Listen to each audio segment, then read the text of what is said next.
बिस्मिल्लाहिर्रहमानिर्रहीम। रोहेल टाल के मुअज़्ज़ज़ नाज़रीन, ये तारीख दुनिया का 5वां पार्ट है। पिछले चारों पार्ट का लिंक डिस्क्रिप्शन में और कमेंट सेक्शन में मौजूद है। तो चलिए 5वें पार्ट की तरफ बढ़ते हैं। शहज़ादे नार्मर, तुम्हारे ऊपर बीते हुए वाक़यात बहुत पुरस्कार, होशरुबा और अफसोसनाक है, मगर मुझे इस बात की समझ नहीं आती कि मैं हिंदुस्तान से यहाँ मिस्र कैसे पहुँच गया और तुमने मुझे कैसे पहुँचाना।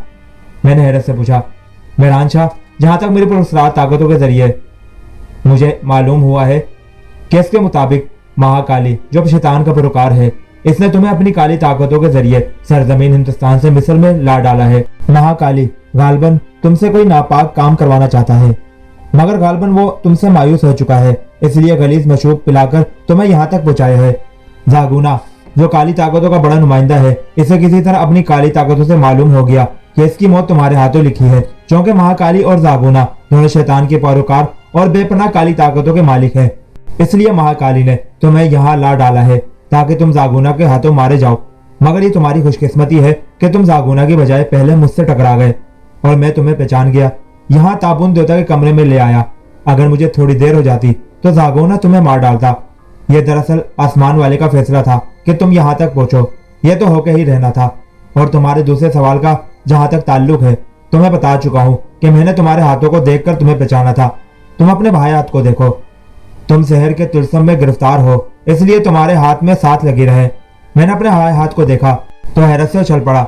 मेरे हाथ में 7 काले रंग की लकीरें थी, जैसे किसी ने निशान बनाए हो। मगर ये सब कैसे हुआ? ये मैं किस सजा में फंस गया हूँ? मैंने कहा। मेहरान शाह, तुम घबराओ नहीं। अगर तुमने हिम्मत से काम लिया तो जागूना को भी मार दोगे और महाकाली से अपने माँ बाप का बदला भी ले लोगे और अपनी बीवी समीरा को भी वादी शहर से छुड़वा लाओगे, जो खौफ, दहशत और तिलस्मात की वादी कहलाती है। मैं तुम्हारी मदद किस तरह कर सकता हूँ? मैं तो खुद शहर में गिरफ्तार हूँ।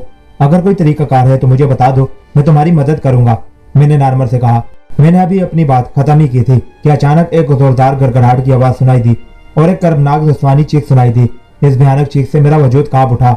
चीख सुनते ही ढांचा फौरन पलंग से उठ खड़ा हुआ और आप भरकर कहने लगा, मेरी बीवी पर वो जुल्म कर रहा है, इसे अजियत दे रहा है। शहजादे नार्मर ने रोहानसी लहजे में कहा, मगर तुम तो कहते हो कि इसके हाथ में मुकद्दर धागा है, फिर कैसे जागूना तुम्हारी बीवी को नुकसान पहुंचा रहा है? बात दरअसल यह है कि मुकद्दर धागा मेरी बीवी के हाथ में है, जिसकी वजह से जागूना मेरी बीवी को मार नहीं सकता और न ही इसको तहखाने से उठाकर किसी और जगह ले जा सकता है, मगर वो अपनी काली ताकतों के जरिए मेरी बीवी को दूर से ही तकलीफ और अजियत देता है। शहजादे नार्मर ने गमगीन लहजे में कहा, तुम ये क्यों नहीं करते कि अपनी बीवी के हाथ से मुकद्दर धागा उतारो और जागूना का मुकाबला करो? मैंने इसे आसान मशवरा दिया। जैसे ही मुकद्दर धागा अबीरा के हाथ से उतारूंगा, जागूना की काली ताकतें फौरन इसे अगवा करके तारीख दुनिया में ले जाएंगी और फिर अबीरा को शैतान की भेंट चढ़ा दिया जाएगा। मुझे एक बात समझ नहीं आई कि जब जागूना तुम्हारी बीवी को तहखाने में जाकर अपनी काली ताकतों के जरिए अजियत देता है, फिर तुम अबीरा को उठाकर यहाँ इस कमरे में क्यों ले आते? हाँ, ये तुमने अच्छा सवाल पूछा। बात दरअसल ये है, ऐसा करने की मैंने बहुत दफा कोशिश की, मगर जब भी मैं अपनी बीवी को उठाने की कोशिश करता हूँ, मेरे हाथ इस वक्त गायब हो जाते हैं। जब उठाने की कोशिश तर्क कर देता हूँ तो दोबारा मेरे हाथ नामुदार हो जाते हैं। पता नहीं ये क्या तलसम राज है जो मैं आज तक नहीं समझ सका। हाँ, अलबत्ता मेरी पुरस्कार ताकतें मुझे बताती हैं कि अगर मैंने अबीरा के हाथ से मुकद्दर धागा निकाला तो अबीरा को जागूना की काली ताकतें तारीख दुनिया यानी शैतान के माबद खाने में पहुंचा देंगी। तुम मुझे 7 रंग के तहखाने में ले चलो। एक दफा फिर गड़गड़ाहट की आवाज सुनाई दी और एक वहशतनाक निस्वानी चीख सुनाई दी। चीख इतनी लर्ज़ाखेज थी जैसे किसी लड़की का जिस्म चीरा जा रहा हो। आओ मेहरान शाह, तुमको मैं 7 रंग के तहखाने में ले चलूं। अब जो होगा देखा जाएगा। यह कहकर ढांचा पलंग से उतरा और कमरे से बाहर जाने लगा। मैं भी इसकी तलकीद में बाहर जाने लगा। कमरे से बाहर निकले तो मैंने खुद को एक राहदारी में पाया। हम दोनों आगे बढ़ने लगे। इस तरह हम दोनों 7 रंग के तहखाने में पहुंच गए। तहखाना अगरचे 1000 वर्ष पुराना था, मगर मेरी हैरत की इंतहा न रही कि वहां गर्दो गुबार नहीं था। ऐसा लगता था जैसे अभी अभी सफाई की गई हो। तहखाने में एक ताबूत पड़ा था। ढांचा ताबूत का ढकना हटाने लगा। ढकना हटते ही मैंने ताबूत के अंदर झांक कर देखा तो ताबूत के अंदर मुझे कदीम जमाने के लिबास में मलबूस एक इंतहाई हसीन तरीन शहजादी नजर आई। अचानक एक जोरदार गड़गड़ाहट सुनाई दी और तहखाने में घटा ठोक अंधेरा छा गया। मुझे ढांचे की चीखने की आवाज सुनाई दी। मैंने ताबूत में झांक कर देखा तो मुझे धागा चमकता हुआ दिखाई दिया। अचानक मुझे ऐसा महसूस हुआ कोई मेरे पीछे है। मैंने मुड़कर देखा कि एक लंबा तड़ंगा और काला भजंग आदमी नजर आया, जिसकी आंख अंगारों की मानंद सुर्ख थी। यह अफरियतनामा इंसान जागूना था। जागूना ने सुर्ख रंग का जांगिया पहन रखा था। इस अफरियत के हाथों में एक औरत का जिस्म था जिसके शानों से गर्दन गायब थी और खून फर्श पर टपक रहा था। इसके साथ एक इंतहाई खूबसूरत लड़की खड़ी थी। अचानक इस खूबसूरत लड़की की जबान गज भर लंबी होने लगी और वो फर्श पर गिरने वाला खून चाटने लगी। एक और होशरुबा मंजर मुझे नजर आया। मैंने देखा कि तहखाने के फर्श पर अंगारे जलने लगे और इसमें शहजादा नारबर यानी ढांचे का वजूद कई जंजीरों में बंधा हुआ नजर आया और मेरे देखते ही देखते ढांचे के वजूद को अंगारों ने लपेट लिया। ढांचे के मुंह से निहायत भयानक चीखें बुलंद होने लगी। अचानक और दिल दहला देने वाले मंजर नामुदार हुआ। तहखाने में 7 भयानक किस्म के खौफनाक कटे हुए सर नामुदार हुए जिनकी गर्दनों से सुर्ख के बजाय काले रंग का खून टपक रहा था और इनके कान बेहद लंबे थे। गोया महाकाली और जागुना के 7 शैतानी चेहरों में थोड़ा बहुत फर्क था। फिर अचानक 7 रंग के इस पुरस्कार तहखाने में एक हैबत राक मंजर मैंने देखा कि अफरियत नुमा इंसान ने मुंह में कुछ पड़कर फूंक मारी। अचानक एक जोरदार गड़गड़ाहट की आवाज सुनाई दी। तहखाना मुझे हिलता हुआ महसूस हुआ। गड़गड़ाहट की आवाज के साथ ही मैंने देखा कि ताबूत में मौजूद हजारों सालों से बेहोश अबीरा के मुंह से इंतहाई भयानक चीख बुलंद हुई और अबीरा ताबूत में तड़पने लगी जैसे इसे सख्त अजियत दी जा रही हो। अंगारों पर पड़े हुए ढांचे का वजूद अंगारों में बुरी तरह तड़प रहा था और उसके मुंह से भयानक चीखें मुसलसल खारिज हो रही थी। अचानक 7 इंतहाई खौफनाक शक्लों के भयानक और शैतानी चेहरों के मुंह से जबानें बाहर आईं और आहिस्ता आहिस्ता लंबी होने लगी। इन जबानों में छोटे छोटे सांप उगे हुए थे जो जबानों को डंग मार रहे थे और इन शैतानी चेहरों की जबानों से गलीज खून टपकने लगा। कटी हुई गर्दनों से भी खून टपक रहा था और जबानों पर जहां जहां छोटे छोटे उगे सांप डंग मार रहे थे वहां से भी खून टपक कर तहखाने के फर्श को गंदा कर रहा था। खौफ, दहशत और सहर अपने उरूज पर था। मैं ताबूत के साथ चिपका हुआ यह दहशतनाक मंजर देख रहा था। अचानक मेरी नजर जागुना के चेहरे पर पड़ी तो मैं कांप उठा। जागुना का मुंह खून से लतड़ा हुआ था। खूबसूरत लड़की का चेहरा बिगड़ने लगा और इंतहाई खौफनाक हद तक भयानक हो गया। मैं ताबूत के साथ चिपका खड़ा था और खौफ से थर थर कांप रहा था। ढांचा यानी शहजादा नारमर के मुंह से अभी तक भयानक चीखें मुसलसल जारी थी और इसका वजूद अंगारों पर पड़ा तड़प रहा था। फिर अचानक जागुना ने बदकिस्मत औरत के सीने में हाथ डालकर इसका दिल निकाल लिया और बचा कुचा जिस्म जमीन पर डाला।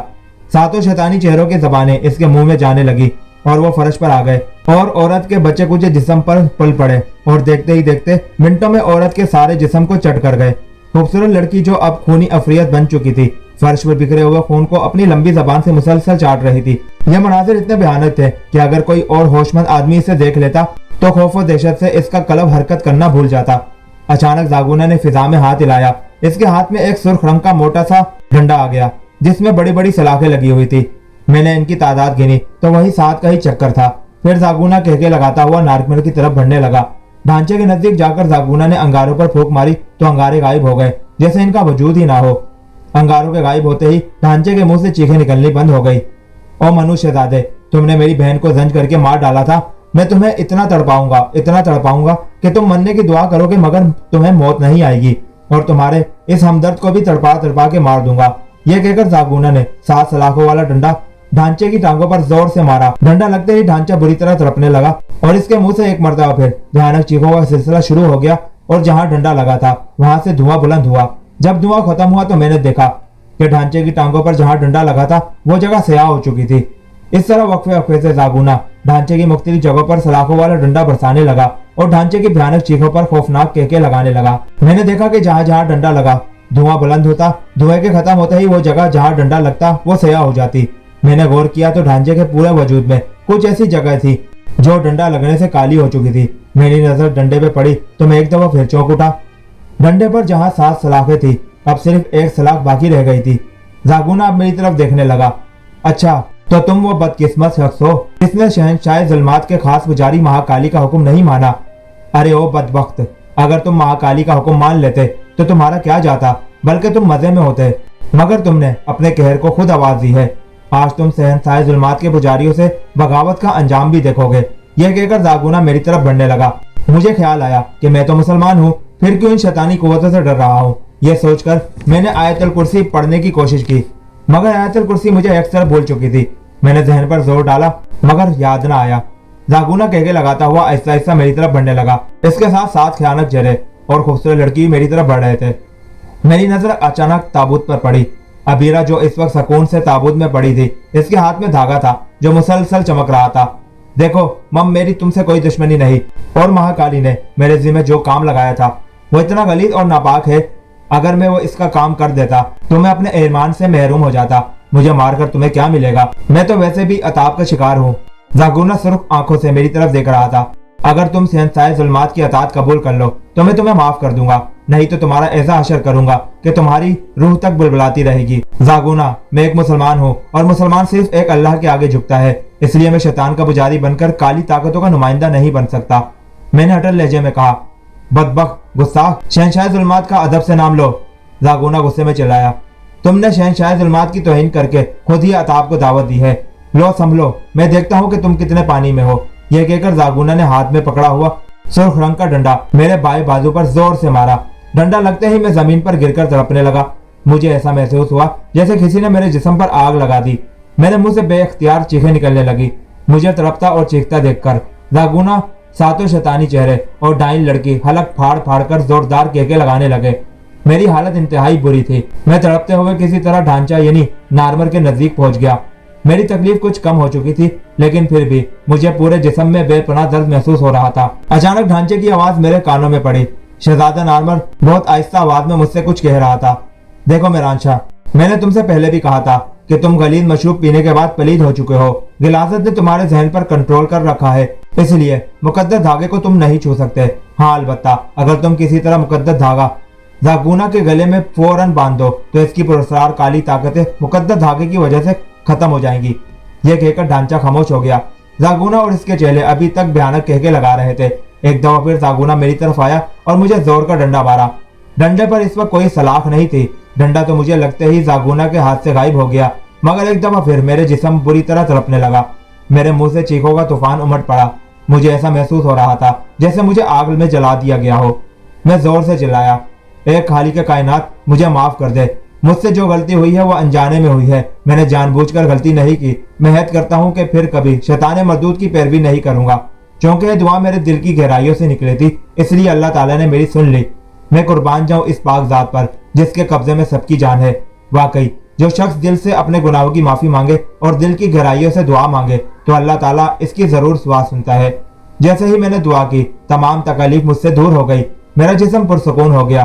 میں قہر آلود نگاہوں سے زاگونا کو دیکھنے لگا. زاگونا اب ڈھانچے کی طرف متوجہ ہو گیا. اس نے پھونک ماری تو ڈھانچے کے نیچے پھر انگارے دہکنے لگے اور ڈھانچہ ایک دفعہ پھر تڑپنے لگا اور اس کے منہ سے چیخوں کا طوفان امڑ آیا. میں تیزی سے رینگتا ہوا تابوت کے پاس پہنچا اور اٹھ کر تابوت میں جھانکنے لگا. تابوت میں دھاگا مسلسل چمک رہا تھا. میں نے ہمت سے کام لیا اور دھاگا ابیرہ کے ہاتھ سے اچک لیا. اب دھاگا میرے ہاتھ میں آ چکا تھا. میں نے دیکھا کہ زاگونا تیزی سے زور زور سے کچھ پڑھنے لگا ہے. ڈھانچہ انگاروں میں بری طرح تڑپ رہا تھا. وہ زور سے چلایا، مہران شاہ، فوراً زاگونا کی گردن میں مقدس دھاگا باندھ دو. زاگونا نے اپنا منتر مکمل کر لیا تھا، مگر اس سے پہلے کہ وہ کوئی حرکت کرتا میں بجلی کی تیزی سے اڑتا ہوا زاگونا کی طرف جھپٹا اور تیزی سے دھاگا اس کی گردن میں ڈال دیا. جیسے ہی دھاگا زاگونا کی گردن میں پڑا ساتوں شیطانی چہرے اور لڑکی فوراً غائب ہو گئے. زاگونا کے منہ سے بھیانک چیخ بلند ہوئی. ڈھانچہ جو زمین پر تڑپ رہا تھا اچانک اٹھ کھڑا ہوا. انگارے اس کے نیچے سے یکسر غائب ہو چکے تھے. اچانک ڈھانچے نے فضا میں ہاتھ ہلایا اور اس کے ہاتھ میں خنجر آ گیا. ڈھانچے نے خنجر میری طرف بڑھا دیا اور کہا، مہران شاہ، فوراً اس کا خاتمہ کر دو. میں نے ڈھانچے کے ہاتھ سے خنجر لیا اور زور سے زاگونا جادوگر کے سینے میں گاڑ دیا. زاگونا فرش پر گر کر تڑپنے لگا. جیسے ہی زاگونا فرش پر گرا میں نے دھاگا اس کی گردن سے نکال لیا. اچانک ایک دھماکہ ہوا. میں نے دیکھا کہ ساتوں شیطانی چہرے اور لڑکی نامودار ہوئے اور وہ بھی زمین پر گر کر تڑپنے لگے. پھر تمام شیطانی قوتوں کو آگ لگ گئی. کمرے میں اس وقت گھٹا ٹوپ اندھیرا چھا گیا اور اس پراسرار خانوں میں چیخوں کا طوفان امٹ پڑا. مجھے ایسا لگا جیسے ہزاروں بدروہیں مل کر چلا رہی ہوں. پھر اچانک مکمل خاموشی چھا گئی اور اندھیرا چھٹ گیا. زاگونا کی لاش جلی ہوئی پڑی تھی اور ڈائن لڑکی اور ساتوں شیطانی چہروں کی بھونی جلی ہوئی لاشیں فرش پر پڑی تھی. پھر میرے دیکھتے ہی دیکھتے ان جلی ہوئی لاشوں سے دھواں بلند ہوا. لاشیں دھواں بن کر غائب ہو گئی. یہ ہوشربا مناظر دیکھ کر میں نے تابوت کی طرف دیکھا تو شدت حیرت سے اچھل پڑا. تابوت کے باہر ایک نوجوان شخص کھڑا تھا جس نے شہزادوں والا لباس پہن رکھا تھا. تمہارا بہت بہت شکریہ مہران شاہ، تم نے ہماری مدد کی. ہزاروں سال بعد آج ہمیں سکون ملا ہے. میں چونک اٹھا. یہ تو اسی شہزادے یعنی شہزادے نارمر کی آواز تھی. میں نے دیکھا کہ تابوت سے حسین ابیرہ بھی اٹھ کھڑی ہوئی اور تابوت سے نکل کر نارمر کا ہاتھ پکڑ لیا. پھر ابینا نے نارمر کی طرف دیکھا اور نارمر ابیرہ کی طرف دیکھنے لگا. دونوں ایک دوسرے کو دیکھ کر مسکرائے، پھر میری طرف دیکھ کر ہاتھ ہلانے لگے. اس سے پہلے کہ میں کچھ کہتا اچانک دونوں میاں بیوی دھوئیں میں چھٹنے لگے. دونوں میری طرف دیکھ کر مسکرائے. ہزاروں سالوں سے عذاب سہنے کے بعد اب ہمارا وقت پورا ہو چکا ہے. तुमने हमारी बहुत मदद की, तुम्हारा बहुत शुक्रिया। आसमानों वाला तुम्हारी मदद करे। ये कहकर दोनों एक दूसरे की तरफ देखने लगे और मुकम्मल तौर पर धुएं में छुप गए। फिर धुआं भी गायब हो गया। जब धुआं मुकम्मल तौर पर गायब हुआ तो मैं आगे बढ़ा और ताबूत में झांका तो ताबूत मुझे खाली नजर आया। ताबूत के अंदर किसी का वजूद नहीं था। अचानक मुझे धागा याद आया जो मेरे हाथ में था। मैं गौर से धागे को देखने लगा। मुझे धागे के हर रंग में कुछ लिखा हुआ नजर आया। अचानक मैंने कुछ सोचकर धागे के सातों रंग वाले हिस्से को आपस में मिला दिया तो चौंक पड़ा। यह तो वाकई क्या अजीम तरीन और पाकीज़ा धागा था। धागे के सातों रंगों के हिस्से को मिलाने से एक लफ्ज इस पाकीज़ा धागे में नजर आ रहा था। ऐसा लफ्ज जिसकी गवाही कायनात का जर्रा जर्रा देता है। धागे में अल्लाह लिखा हुआ था। मैं बेख्तियार धागे को चूमने लगा। अचानक मुझे सख्त नींद आने लगी। मैं बेख्तियार हो गया और फर्श पर लेट गया। मेरा जहन तारीखियों में डूबता चला गया। जब मैं बादार हुआ तो मैं चौंक उठा। मैंने खुद को एहराम के 7 दरवाजों के तहखाने के बजाय एक जंगल में पाया। मैं उठ खड़ा हुआ। मुझे मुकद्दस धागा याद आया। मैंने अपने हाथ को देखा। यह धागा मेरे हाथ में नहीं था। मैंने अपनी जेबों को टटोल कर देखा, फिर इधर उधर देखा, मगर धागा कहीं नहीं था। तो गोया हजारों सालों से अजाब सहने वाली रूहों की मदद करने के लिए कुदरत ने मुझे इनका वसीला बनाकर भेजा था क्या? मैं जंगल में जायजा लेने लगा। ये जंगल इतना घना नहीं था। जंगल में ठंडी ठंडी हवा चल रही थी। मैं आगे बढ़ने लगा। देखो अब वक्त की गर्दिश मुझे कहाँ की सैर कराती है। मैं जंगल में मुसलसल आगे बढ़ता चला जा रहा था। मुझे एक चीख सुनाई दी। मैं हैरान हुआ कि ये चीख की आवाज कहाँ से आ रही है। एक दफा एक चीख की आवाज सुनाई दी। मैं सिमत का तायन करते हुए तेजी से आगे बढ़ने लगा। थोड़ी दूर आगे बढ़ने के बाद मुझे एक इंतहाई खूबसूरत अंग्रेज लड़की नजर आई जिसने जीन्स की पैंट और शर्ट पहन रखी थी। इस खूबसूरत गोरी लड़की की एक टांग दरख्त के टूटे हुए तने के नीचे दबी हुई थी और लड़की चीख रही थी। मैं तेजी से आगे बढ़ा और इस लड़की की टांग के ऊपर पड़े हुए मोटे तने को अपनी पूरी ताकत से एक तरफ धकेलने लगा। आखिर बेपनाह कोशिश के बाद मैंने तने की एक तरफ हटा दिया। लड़की बड़ी ममनून नजरों से मेरी तरफ देखने लगी। मैंने लड़की की टांग की तरफ देखा जो खून आलूद हो रही थी। ए मेहरबान शख्स, तुम कौन हो और कहां से आए हो? तुम मुझे अजनबी लगते हो। लड़की ने मुझसे इंग्लिश जबान में सवाल किया। पहले तुम बताओ तुम कौन हो, कहाँ की रहने वाली हो और इस वीरान जंगल में क्या करने आई हो? तुम्हारी टांग कैसे इस दरख्त के मोटे तने के नीचे फंस गई थी? मेरा नाम जूलिया है। इस जंगल के साथ ही हमारी बस्ती है और मैं वहां से आई हूँ। मैं अक्सर यहाँ जंगल में आती हूँ, लकड़ियाँ वगैरह इकट्ठी करती हूँ और बाद औक़ात मैं सैर के लिए भी इस जंगल में आती हूँ। आज मैं इस दरख्त के नीचे से गुजर रही थी। इस दरख्त का मोटा तना मुझ पर गिरने लगा। मैं तेजी से भागी मगर फिसल गई और ये मोटा तना मेरी टांग के ऊपर गिरा। मैं तकलीफ से बेहोश हो गई। अभी थोड़ी देर पहले मुझे होश आया तो मैं मदद के लिए चीखने लगी और तुम मेरी मदद को आ गए। ये कहकर लड़की फिर दर्द और तकलीफ से कराने लगी। जूलिया आओ, मैं तुम्हें तुम्हारी बस्ती छोड़कर आता हूँ। फिर मैंने लड़की को सहारा दिया और लड़की फौरन उठ खड़ी हुई। मेरा सहारा लेकर लंगड़ा कर चलने लगी। मैं जूलिया के बताए हुए रास्ते पर चलने लगा। थोड़ी देर बाद जंगल खत्म हो गया और मुझे एक बस्ती के आसान नजर आए। लोग चल फिर रहे थे। अचानक जूलिया दर्द की शिद्दत की वजह से बेहोश हो गई। बहुत से लोग इकट्ठे हो गए। इनमें काले भी थे और गोरे भी। एक नौजवान गोरा मेरे नजदीक पहुंचा। तुम कौन हो और कहां से आए हो और ये जूलिया को क्या हुआ है? इसने मुझसे पूछा। मैंने इसे अपना तारुफ कराया कि मैं हिंदुस्तान से आया हूँ। फिर मैंने इसे जूलिया के जख्मी होने की सारी तफसील बता दी। नौजवान ने मेरा शुक्रिया अदा किया और कहा, जूलिया मेरी मंगेतर है। कुछ दिनों बाद मेरी इससे शादी होने वाली है। तुमने जूलिया की मदद करके हम पर बहुत बड़ा एहसान किया है। फिर कुछ लोग मिलकर जूलिया को उठाकर ले गए और नौजवान मुझसे बातें कर रहा था। मुझे कहने लगा, आओ अजनबी, मैं तुम्हें अपने घर ले चलूं। तुम्हारी खिदमत करके मुझे खुशी होगी। तुम जहां जाना चाहोगे मैं तुम्हें वहां पहुंचा दूंगा। नौजवान ने अपना नाम हर्षल बताया। हर्षल मुझे अपने घर ले आया जो एक छोटा सा मगर खूबसूरत घर था। बातों बातों में मैंने हर्षल से मालूम कर लिया कि यह जनूबी अफ्रीका है। तो गोया इस दफा वक्त की गर्दश मुझे मिस्र से उठाकर जनूबी अफ्रीका पहुंचा गई। हर्षल ने मुझे फल पेश किए जो मैंने सारे चट कर लिए। फिर हर्षल ने मुझसे कहा, तुम आराम करो, तुम थके होगे।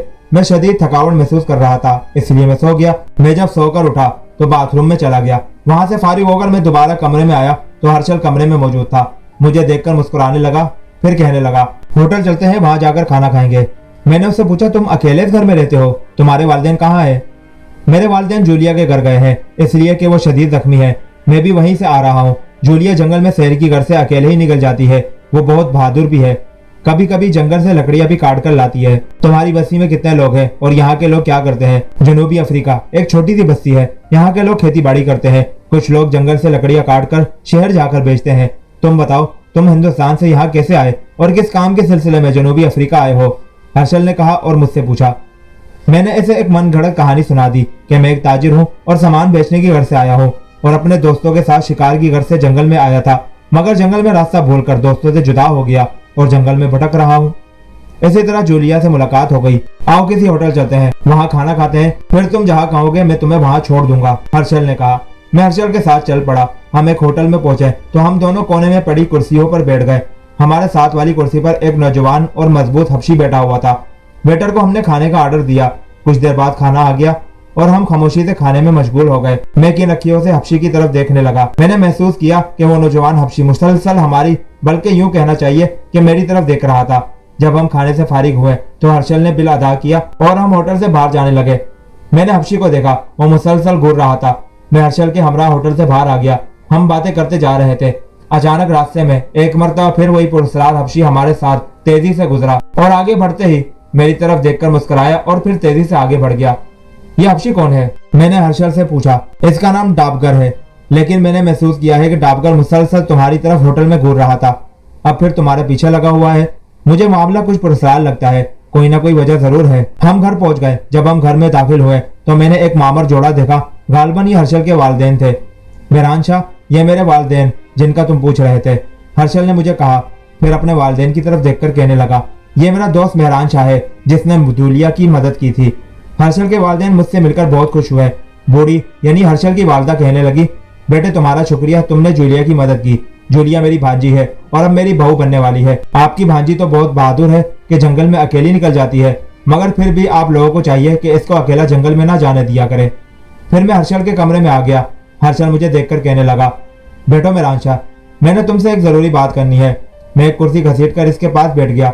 हर्षल मेरी तरफ गौर से देखने लगा, गोया ऐसे शक था कि मैंने इसे झूठी कहानी सुनाई है। मेहरान शाह, मुझे सच सच बताओ, तुम कौन हो और कहां से आए हो? मुझे तुम पुरस्कारियत में घिरे हुए नजर आ रहे हो। कोई ना कोई वजह जरूर है। ये तुम्हें क्या हो गया है? तुम मुझसे आखिर क्या पूछना चाहते हो? देखो मेहरान शाह, बात दरअसल यह है कि दाबगर पुरस्कार अलूम का माहिर है। दाबगर इस शख्स की तरह मुतवज्जा होता है जो सहर और इसरार से कुछ न कुछ ताल्लुक रखता है। दाबगर का तुम्हारी तरह मुतवज्जा होना इस बात की तरफ इशारा करता है कि सहर और इसरार से तुम्हारा ताल्लुक कुछ न कुछ तो जरूर बनता है। तुम्हारा दाबगर मुझे वैसे ही घूर रहा था, वो इसके लिए मैं अजनबी हूं ना, इसलिए। इससे ज्यादा और कोई बात नहीं। अगर तुम मुझे कुछ बताना नहीं चाहते तो तुम्हारी मर्जी। अच्छा ये बताओ, अब तुम क्या करोगे? तुम्हारे साथी कहाँ रिहाइश पजीर है? हर्षल, बस तुम मुझे कुछ पैसे दे दो, मैं खुद अपने साथियों के पास पहुंच जाऊंगा। मैंने बात को घुमाते हुए कहा, तुम्हारी यही मर्जी है तो मैं तुमसे जबरदस्ती नहीं करता। तुम मुझे अपने हालात से आगाह करो। आओ तुम्हें घड़ी तक पहुंचा दूं, वो तुम्हें शहर पहुंचा देगी। हर्षल ने तवील सांस लेकर कहा। मैं हर्षल के साथ अड्डे पर आ गया। कुछ मुसाफिर गाड़ी में बैठे थे, मैं भी गाड़ी में सवार हो गया। हर्षल ने मुझे कुछ पैसे दिए। अच्छा दोस्त, अब मुझे इजाजत दो, मैं चलता हूँ। इस वक्त शाम का वक्त था, गाड़ी चलने को तैयार थी। हर्षल मुझे गले लगाकर वापस चल पड़ा। मैं शहर जाने वाली बस में बैठ गया। थोड़ी देर बाद गाड़ी चल पड़ी। रास्ते में खतरनाक जंगल था, इसलिए गाड़ी के शीशे बंद थे। गाड़ी तेज रफ्तारी से सड़क पर दौड़ रही थी। मैं अपनी सोचों में गुम था कि देखो अब किस्मत मुझे कहाँ ले जाती है। मुझे महाकाली याद आया, जिसकी वजह से मैं तिलस्म की दुनिया में फंसा हुआ था। महाकाली की याद आते ही मेरा जहन गमो गुस्से से खोलने लगा। पता नहीं इस खबीस ने मेरी बीवी को कहाँ तिलस्मात की वादी में गिरफ्तार कर रखा था। मैं आंखें बंद किए हुए अपनी सोचों में गुम था। अचानक मुझे ऐसे लगा जैसे किसी ने मेरे शानों में हाथ रखा हो। मैंने आंखें खोलकर देखा तो शदीद हैरत से उछल पड़ा। मैं इस वक्त गाड़ी में नहीं बल्कि एक स्याह रंग के कमरे में एक कुर्सी पर बैठा हुआ था। मैं इस अचानक बदलने वाली सूरत हाल पर बहुत हैरान था। कहाँ मैं मिस्र से अचानक जनूबी अफ्रीका पहुंचा, फिर हर्षल की बस्ती से गाड़ी में सफर करते हुए अचानक मैं किसी स्याह रंग के एक खौफनाक कमरे में बैठा हुआ था। मैं कुर्सी से उठा और इस पुरस्कार कमरे का जायजा लेने लगा। मेरी नजर कमरे की छत पर पड़ी तो मैं हैरत और खौफ से उछल पड़ा। कमरे की छत पर इंसानी लाशें लटकी हुई थी। इसमें कुछ हबशी मर्द और कुछ हबशी लड़कियों की लाशें थी और कुछ गोरे मर्द गोरी लड़कियों की लाशें थी। सब लाशें उल्टी लटकी हुई थी और इन लाशों पर इंतहाई मोटी मोटी मकड़ियां रेंग रही थी। मैं दहशतनाक मंजर देखकर कांप उठा। अचानक कमरे में शोरगुल होने लगा, फिर बेपनाह चीखों की आवाजें सुनाई देने लगी। अचानक इस भयानक कमरे में रोशनी कम होने लगी। मैंने पीछे मुड़कर देखा तो मुझे चंद मशालें नजर आई। मैंने इनकी तादाद गिनी तो मेरे अल्लाह, यहाँ भी वही 7 का चक्कर था। मैं फिर 7 के शहर में फंस चुका था। मैं तो गोया 7 के तिलस्म का कैदी बन चुका था। मशालों की रोशनी आहिस्ता आहिस्ता कम होने लगी। इधर चीखों की तेज आवाजों से मेरे कान के पर्दे फटने लगे। अचानक मेरी नजर एक दफा फिर कमरे की छत पर पड़ी तो एक और दिल दिला देने वाला मंजर मेरा मुंतजिर था। इन सब की लाशों की आंखों के डेले बाहर को निकले हुए थे और सबकी जबानें भी बाहर को निकली हुई थी। अचानक इनकी जबानें लंबे होने लगी। इनके जख्मों पर बैठी हुई खौफनाक मकड़ियां इनकी जबानों पर आ गई और जबानों को काटने लगी। मैंने गौर किया तो चीखों की भयानक आवाजें इन्हीं के मुंह से निकल रही थी। मैं इस होशरुबा मंजर से सख्त हैरान था। کہ ابھی تو سب نوجوان لڑکے لڑکیاں مردہ حالت میں تھے اور ان کی لاشیں لٹکی ہوئی تھی، تو گویا زندہ لاشیں تھی اور ان نوجوان لڑکے لڑکیوں کے منہ سے بھیانک آوازیں نکل رہی تھی۔ اچانک اس بھیانک کمرے میں خون کی بارش ہونے لگی۔ یہ خون ان لڑکے لڑکیوں کی زبانوں سے ٹپک رہا تھا۔ میرا سارا لباس اس خون سے لٹھڑا گیا۔ میں فوراً اس بھیانک کمرے میں پڑی ہوئی کرسی کے نیچے گھس گیا اور اپنی آنکھیں بند کر لی، جیسے یہ منظر آنکھیں بند کرنے سے غائب ہو جائے گا۔ اچانک مجھے ایسا لگا کوئی کمرے میں آیا ہے۔ میں نے آنکھیں کھول دی۔ میں نے جو منظر دیکھا اس کو دیکھ کر میں چونک اٹھا۔ شہر کی دنیا کے مناظر بدل چکے تھے۔ میری نظروں کے سامنے وہی پراسرار حبشی ڈاکگر کھڑا تھا۔ میں نے دیوار پر نصب 7 مشالوں کو دیکھا، وہ اب روشن تھی۔ پھر میں نے کمرے کی چھت پر نظر ڈالی تو حیران رہ گیا۔ اس وقت کمرے کی چھت پر کسی قسم کی لاش کا نام و نشان نہیں تھا۔ تم شہر کی گہرائیوں میں پھنسے ہو۔ مجھے ادھر ادھر دیکھتا دیکھ کر حبشی بولا۔ میں ادھر ادھر دیکھنے لگا۔ یہ تم کیا دیکھ رہے ہو میران شاہ؟ تم نے جس منظر کے غائب ہونے کی خاطر آنکھیں بند کی وہ منظر تو تمہاری نظروں سے غائب ہو چکا ہے۔ اب ذرا میری طرف بھی دیکھو۔ تم سے ملنے کے لیے روجاک جادو کا خطرناک عمل کر کے تمہیں گاڑی سے پلک جھپکتے ہی اپنے محل میں لے آیا ہو۔ ویسے میرا اندازہ غلط نہیں تھا کہ تم شہر کے تلسم شہشت میں گرفتار ہو اور کسی مہان جادو کے عطاب میں پھنسے ہوئے ہو۔ نوجوان پرسرار حبشی نے میری طرف دیکھ کر کہا۔ میں حیرانی سے اس پرسرار حبشی کو دیکھ رہا تھا۔ تم نے درست اندازہ لگایا ہے، میں واقعی مفت شہر کے تلسم میں گرفتار ہوں، اور میں یہ بھی جانتا ہوں کہ تم نے میرا امتحان لینے کے لیے اس پرسرار شہر کمرے میں لاشوں، چیخوں اور خون والا پرسرار ڈرامہ رچایا۔ مگر تمہیں اندازہ ہو چکا ہوگا کہ میں ان پرسرار مناظر سے گھبرانے والا نہیں۔ میں پہلے بھی بے شمار دل جلا دینے والے مناظر دیکھ چکا ہوں۔ لیکن ڈاربر، تم اپنے شہر کی بدولت مجھے یہاں کیوں لائے؟ تم بھی خبیث مہاکالی کی طرح مجھ سے کوئی شیطانی کام کروانا تو نہیں چاہتے؟ اور اگر ایسی بات ہے تو کان کھول کر سن لو، میں مر جاؤں گا مگر شیطان مردود پر ہزاروں بار لعنت بھیجتا ہوئے کوئی شیطانی کام نہیں کروں گا۔ میں نے سخت لہجے میں کہا۔ میرے دوست، میں تمہیں کسی شیطانی کام کے لیے یہاں نہیں لایا، میرا تو کوئی اور مقصد ہے۔ اچھا آؤ میرے ساتھ، میں تمہیں اپنے تمام حالات بتاؤں گا کہ میں کون ہوں اور یہ پرسرار جادوئی عمل میں نے کیوں سیکھے ہیں۔ نوجوان اور اچھی شکل و صورت کے حبشی نے کہا۔ ڈھانپ کر مجھے پرسرار کمرے سے باہر لے آیا۔ ہم اس کمرے سے باہر نکلے تو ہم ایک اور کمرے میں تھے جو بہت خوبصورت تھا۔ یہاں میں نے غور سے دیکھا تو مجھے اکثر چیزیں ساتھ پر ہی مشتمل نظر آئی۔ میرا ذہن چکرا کر رہ گیا۔ اس خوبصورت کمرے میں پلنگ اور کرسیاں موجود تھی۔ دروازوں اور کھڑکیوں پر الطاف و کموات کے پردے لٹکے ہوئے تھے۔ ہم دونوں کرسیوں پر بیٹھ گئے۔ اب تم بتاؤ، تم بستی میں اتنے پرسرار مشہور کیوں ہو اور تم نے مجھے اپنے شہر کے ذریعے مجھے یہاں کیوں بلایا ہے؟ میں نے ڈاکگر سے پوچھا۔ تاریخ دنیا کا پارٹ 5 یہاں ختم ہوتا ہے۔ اگلے پارٹ میں ہم جان سکیں گے کہ ڈاکگر نے میران شاہ کو کیا کہانی سنائی اپنی، اور آگے کیا حالات ہوئے اور مہاکالی کا کیا بنا۔ اگلے پارٹ کے ساتھ ملاقات ہوگی۔ اللہ حافظ۔ پاکستان زندہ باد۔